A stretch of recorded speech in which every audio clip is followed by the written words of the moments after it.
comme ça. C'est seulement ça. Voilà. On voit que j'ai La documentation.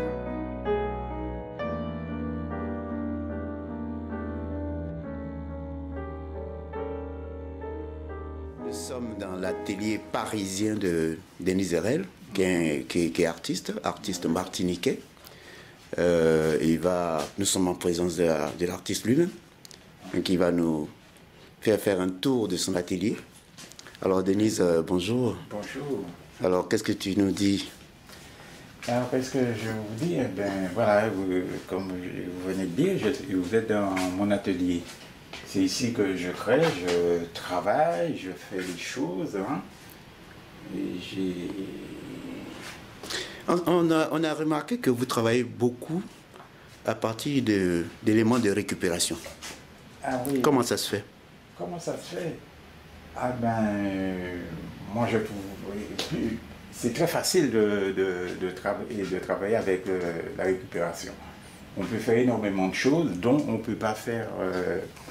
dont on ne pourra pas faire avec d'autres matériaux.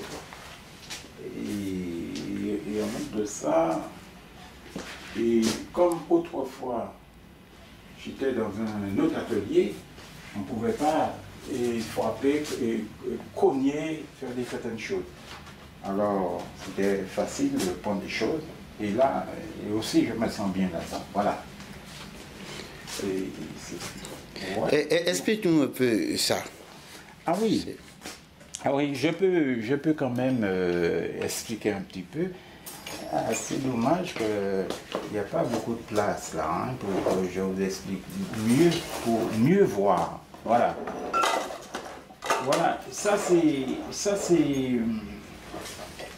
sont des personnages qui manifestent. Et en même temps, il y a une connotation, vous savez, on a vécu l'esclavage aux Antilles, quoi. Hein? Et puis il y a une connotation de l'esclave, il était toujours en groupe, tout ça, quoi. Voilà, j'ai travaillé beaucoup là-dessus. Hein? Il y a un autre derrière, là, un peu, je vais prendre pour voir, pour vous montrer. Celui-ci, par exemple, on le ressent mieux. Voilà, cette œuvre-là. Donc, voilà. tous ces éléments représentent des personnes, oui, des personnages. Des personnages, voilà. Extraordinaire. Oui, voilà, c'est ça. J'aime beaucoup. Alors ça, on va appeler ça quoi? C'est de la peinture, de la sculpture? Comment? Est-ce que c'est de la peinture, de la sculpture? Oui. Oh non, c'est de la sculpture pour moi. Hein. C'est de la sculpture. Oui, de la sculpture, oui. C'est à la limite de petites installations, en fait. Oui, des petites installations, mais qui a son importance. Voilà, ça c'est... Voilà, il y a ça. Il y a aussi, comment dirais-je, il y a les poissons. Oui. Oui, il y a les poissons. Par exemple, ce poisson qui est là. Pourquoi les poissons? Pourquoi ce thème-là? Ouais, comme ça, j'ai envie de faire ça. Et puis, le plus souvent, ce n'était pas très difficile à imaginer, quoi. Mais est-ce que ça a du sens artistique, alors? Ah oui, ça a du sens artistique, oui. Vous voyez, par exemple, il y a un poisson qui bouge, là. C'est plusieurs poissons ensemble. Allez essayer de faire plusieurs poissons ensemble.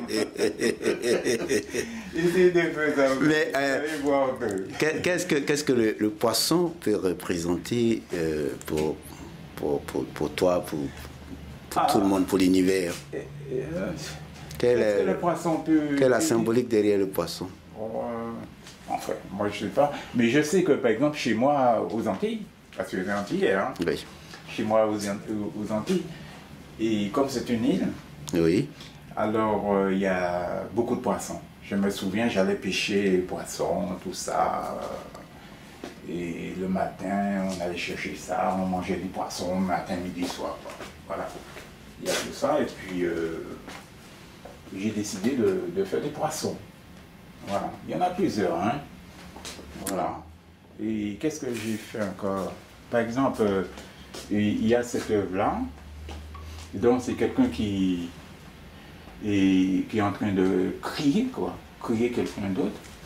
Mais mon ami Yao m'a dit que ça a une connotation complètement africaine. Et ouais, voilà. Et j'ai réalisé ça. Et bien sûr, mes ancêtres surtout en Afrique, mais avec plusieurs années de et plusieurs années, comment on peut dire, c'est-à-dire qu'on... Ça date de longtemps, ça. Ah oui, ça date de très longtemps, mais c'est sorti quoi, comme ça. J'ai travaillé, et j'ai fait sortir les choses qui ont une connotation, qui ont un porté africain. Voilà, c'est ça. Je crois, par exemple, il y a même les oiseaux, là, un petit peu, qui est un peu bizarre, là, un peu. Ce sont des héros. Mais Denise, dis-nous un peu, tu as accepté de participer à l'exposition L'Art pour la paix à l'UNESCO en 2013. Qu'est-ce qui t'a amené à accepter de participer à cette exposition? Alors, qu'est-ce qui m'a amené à participer? Alors, moi, je trouve que le fait que c'est les Africains, hein, je crois, qui organisent ça, et ça me fait plaisir qu'ils n'ont pas oublié les Antillais, quoi. Les Antilles, quoi. Comme les Antillais, ils n'ont pas oublié. Mais il n'y a pas de raison. Et je dis bravo. Bravo. De temps en temps, il faut penser à nous. Il ne faut pas oublier que mes ancêtres se trouvent là-bas, hein. Et oui, ça se trouve là-bas, hein. Il y a des gens qui disent des choses, mais moi, je considère ça, hein. Oui. C'est important, c'est important. Est-ce que vous vous sentez un peu africain quelque part? Oui, moi je me sens un peu africain, mais c'est ça, hein. Vous savez, quand vous marchez dans la rue, écoutez, vous marchez dans la rue, ben, on ne va pas dire c'est un Suédois, hein, ou un Norvégien. Non, on dira c'est un Africain. Oui, il vient du pays noir là-bas. Voilà. Mais est-ce que c'est vous en êtes fier? Est-ce que mais oui, on peut être fier. Mais aussi vous êtes fier d'être martiniquais. Mais non, si c'est oui, fier d'être martiniquais, mais si la conversation veut me dire africain, mais moi je suis fier d'être tout à fait un Africain. Hein. Ben oui, mais partout où je vais passer, ce sera ça. Hein. En tout cas, ça nous fait plaisir de vous avoir dans ce projet. Il y a tout ça. Ouais. Mais moi aussi, ça me fait vraiment plaisir. C'est gentil ça. Par exemple, la tête qui est là, ben, il y a un côté antillais. Antilles, c'est-à-dire qu'il y a la tête marée, c'est un peu l'Afrique, hein. Aussi. Il ne faut pas croire, hein. Nous, on a gardé toute la culture africaine. Voilà. Voilà, mais je te remercie. Et puis, alors, qu'est-ce que tu dis à ceux qui, à tout le monde, est-ce que tu invites les gens à cette exposition à l'UNESCO en février? Ah oui, je pense qu'il y aura beaucoup de monde et tout le monde doit venir voir un petit peu. C'est ce qu'on fait. Et surtout, on va amener une autre pensée, une autre façon de comment dirais-je, de peinture, de sculpture, tout ça. Ce sera de l'art contemporain. Oui, de l'art contemporain. Voilà. Une autre façon, parce que, attention, hein, des Africains, ça dégage. Ouais.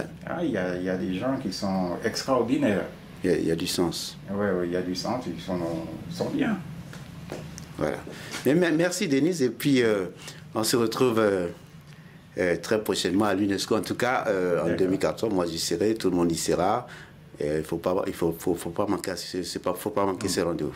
Merci. Voilà. Merci. Allez. Bye bye. Il veut voir quelque chose qui a un rapport avec la paix. Oui. À ce moment-là, le gars qui parle peut parler et puis on va le ressentir dans les œuvres. Mais si par exemple, et les œuvres n'ont aucune pensée de la paix, le gars, comment il va parler de la paix? Oui, mais on ne va pas voir le truc de la paix dans les œuvres. En fait, oui. c'est moi, tu as raison partiellement. La deuxième chose, c'est que là, c'est aussi une façon de refuser parfois certaines formes conventionnelles. C'est un peu ce que Madame disait tout à l'heure. C'est-à-dire que si les œuvres doivent seulement montrer la question de la paix de façon directe, c'est juste un aspect de la chose qu'on aura faite. Quand on prend tes œuvres sur les interconnexions, tu penses que tout le monde voit ça tout de suite? Ah non! Tout le monde le voit. Nous, on va le mettre parce que ça a une résonance. Il faut l'expliquer. Donc nous avons l'exposition sur la paix est une exposition qui a une vertu pédagogique. Ça a une vertu pédagogique. C'est-à-dire que les gens viennent a priori, oh mais disons, ils veulent faire un truc sur la paix. Et puis mais voilà. On voit un truc qui n'a rien à voir. Exactement. C'est eux qui n'ont pas vu que ça a quelque chose à voir. Mais il faut expliquer ça aussi.